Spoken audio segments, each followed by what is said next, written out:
Bonjour et bienvenue dans l'avenir en commun en 1 minute ou presque.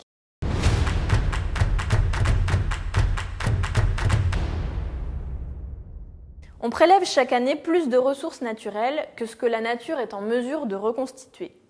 Dit autrement, on pêche plus de poissons qu'il n'en est chaque année et on abat plus d'arbres que ce qu'il n'en pousse. Il en va de même pour la pollution due au carbone qui est bien supérieure à ce que la nature peut absorber. Il faut aujourd'hui l'équivalent d'1,5 planète pour répondre aux besoins de la population mondiale. Mais c'est une moyenne, parce qu'il en faudrait 5 si le monde entier suivait le mode de vie des États-Unis et 2,7 pour le mode de vie français. Ce système économique surexploite la planète. Alors que propose l'avenir en commun ? L'inscription de la règle verte dans la Constitution, soit l'obligation de ne pas prélever sur la nature plus de ressources que ce qu'elle peut reconstituer, ni produire plus que ce qu'elle peut supporter. Une telle mesure permet d'affirmer la priorité de l'intérêt écologique sur l'intérêt économique et permet de penser l'écologie sur le long terme et de manière globale.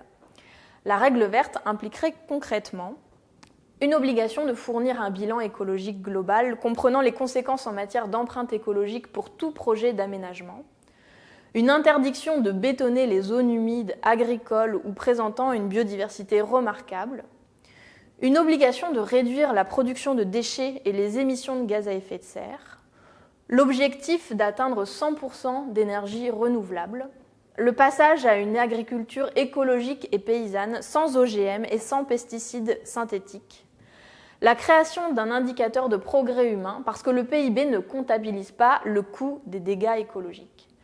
Pour plus d'informations sur les propositions concernant la planification écologique, rendez-vous sur noussommespour.fr et à bientôt pour une nouvelle minute de l'avenir en commun.